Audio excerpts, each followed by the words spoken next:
मार्च महीने से लेकर अभी तक मई महीने स्टार्ट होने जा रहा है, वहां तक अगर आप देखोगे तो मार्केट ने एक रेंज बनाया हुआ है और इसी रेंज बाउंड मोमेंटम में मार्केट टाइम स्पेंड कर रहा है। मार्केट 22,500 के ऊपर जब तक एक वीकली क्लोज नहीं देता तब तक मार्केट में अपसाइड का एक बड़ा मोमेंटम हम लोगों को रिज्यूम होता हुआ नहीं दिखाई देगा। और अगर मार्केट को डाउनसाइड का मोमेंटम रिज्यूम करना है तो 21,900 का जो सपोर्ट लेवल है उसके नीचे एक वीकली क्लोज हम लोगों को मिलना चाहिए, तभी जाके फिर दोबारा मार्केट में डाउनसाइड का मोमेंटम रिज्यूम हो सकता है। अभी इन बिटवीन जो अप्स एंड डाउन हम लोगों को देखने को मिल रहा है वो हमें क्या इंडिकेट कर रहे हैं और उसका ब्रेकआउट के ऊपर किस तरीके का ट्रिक इस्तेमाल करके हम लोगों को यूज करना पहले उसको समझने की कोशिश करते हैं। तो आपको क्या करना है, ये जो रेंज बाउंड फेज है ये रेंज बाउंड फेज का स्टार्टिंग पॉइंट हम लोगों को आइडेंटिफाई करना है और इस रेंज बाउंड फेज का अप्रोक्सीमेटली जो भी वीक चल रहा है उस वीक का एक एंड पॉइंट हम लोगों को कंसीडर करना है। और यहाँ पर हम लोगों को देखना है कि टोटल नंबर ऑफ कैंडल कितने निकल करके आ रहे हैं। मान लो कि टोटल नंबर ऑफ कैंडल यहाँ पर कितने निकल करके आ रहे हैं ये हम लोग सामने काउंट करते हैं तो उसको आपको देखने में समझने में आसानी हो जाएगी। तो यहाँ पर 8 कैंडल निकल करके आ रहा है, इसमें से बुलिश कैंडल कितने, तो बुलिश कैंडल हम लोगों को और बेरिश कैंडल कितने ये कैलकुलेट करना है। तो यहाँ पर हम लोगों को सिर्फ 3 बेरिश कैंडल और 5 बुलिश कैंडल दिखाई दे रहे हैं। तो फिलहाल इस वीक के पॉइंट ऑफ व्यू से देखेंगे तो हम लोगों को दिखाई दे रहा है कि मार्केट जो है वो मार्केट अपसाइड के मोमेंटम को रिज्यूम कर सकता है, लेकिन उसका कंडीशन ये रहेगा कि मार्केट को 22,500 के ऊपर ब्रेक देना चाहिए, तभी अपसाइड के मोमेंटम को मार्केट रिज्यूम कर सकता है। मार्केट में डाउनसाइड के मोमेंटम के लिए हम लोगों को पॉसिबिलिटी आइडेंटिफाई करनी है, तो वीकली चार्ट के बजाय हम लोगों को डेली चार्ट के ऊपर जाना पड़ेगा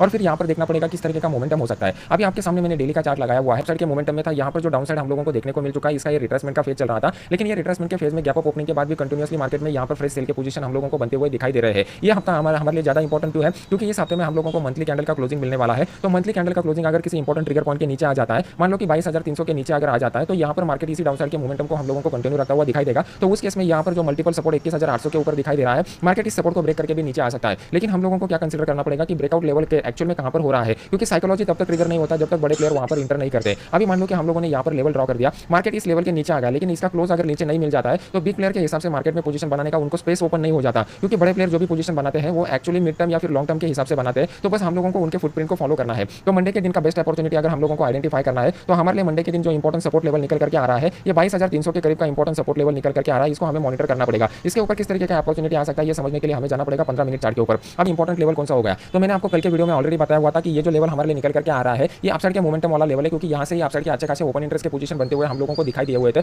तो जो लोगों ने यहाँ पर लॉन्ग टर्म के हिसाब से बाय करके रखा हुआ है, हाई प्रोबेबिलिटी यह है कि वो दोबारा इस लेवल को रिज्यूम करने की कोशिश करेंगे। तो मंडे के दिन अगर हम लोग फ्लैट खुल जाते हैं और फ्लैट खुलने के बाद 22,460 के ऊपर निकलते हैं तो हम लोगों को अपसाइड का पोजीशन बनने की सबसे ज्यादा गुंजाइश रहेगी। ये one of the high probabilistic opportunity develop होते हुए दिखाई दे रहा है। अगर मान लो कि मंडे के दिन मार्केट 22,460 के ऊपर नहीं निकलता है और यहाँ पे ही मार्केट टाइम स्पेंड कर देता है और फिर ये 22,400 के लेवल को डाउन साइड की तरफ ब्रेक करता है, तो फिर यहाँ पर मार्केट में डाउन साइड के पोजीशन बन जाएंगे और नीचे के साइड में अपना टारगेट लेवल जो निकल करके आ रहा है वो ये वाला निकल करके आ रहा है। यही तो हाई प्रोबेबिलिस्टिक अपॉर्चुनिटी देखने को मिल रहे हैं। मार्केट में हम लोगों को क्लियर कट डोजी कैंडल बता रहा है जो हमें इंडिकेट कर रहा है कि मार्केट में कहीं ना कहीं इंडिसीजन का फेज बना हुआ है। जब भी वीकली चार्ट में इस तरीके का इंडिसीजन का फेज बनता है तो हम लोगों को डेली और इंट्राडे के टाइम फ्रेम को फॉलो करना पड़ता है कि कौन सा इंपॉर्टेंट लेवल निकल करके आ रहा है। तो सबसे पहले डेली चार्ट के ऊपर देख लेते हैं। तो डेली चार्ट में सेम हम लोगों को जिस तरीके का निफ्टी में पैटर्न बन चुका था उसी तरीके का पैटर्न बन चुका है। तो ये जो रिट्रेसमेंट का फेज है ये रिट्रेसमेंट के फेज को हम लोगों को पॉज बनता हुआ दिखाई दे रहा है। तो दोबारा मार्केट अपसाइड को रिज्यूम कब कर सकता है, तो यहाँ पर जो हाईएस्ट पॉइंट हम लोगों को डेवलप होता हुआ दिखाई दे रहा है जब मार्केट ये 48,680 के ऊपर निकलेगा, तभी जाके दोबारा फ्रेश बायर मार्केट में इंटर हो जाएंगे और इस अपसाइड के मोमेंटम को रिज्यूम करेंगे। अभी मार्केट ने यहाँ पर एक स्ट्रॉन्ग बेस बनाया हुआ है, मार्केट ये बेस ब्रेक करता है तभी जाके हम लोगों को डाउन साइड का पोजीशन बनता हुआ दिखाई देगा। तो 15 मिनट चार्ट के ऊपर हम लोग देखेंगे कि किस तरीके का डाउन साइड का पोजीशन हम लोगों को बनता हुआ दिखाई दे सकता है। तो मार्केट में फिलहाल के लिए एक अच्छा खासा बेस पॉइंट हम लोगों को यहाँ पर बनता हुआ दिखाई दे रहा है। तो मंडे के दिन हम लोग वॉच करेंगे कि ये बेस पॉइंट जो यहाँ पर बन चुका है 48,140 के करीब का, इसके लेवल के नीचे अगर मार्केट आ जाता है तो मार्केट में डाउन साइड का मोमेंटम कंटिन्यू हो सकता है, क्योंकि इन बिटवीन मार्केट को कहीं पे भी हर्डल नहीं है। तो ये सपोर्ट लेवल के करीब मार्केट आ सकता है। तो अभी सबसे इंपॉर्टेंट बात क्या है कि मार्केट में हम लोगों को देखना है कि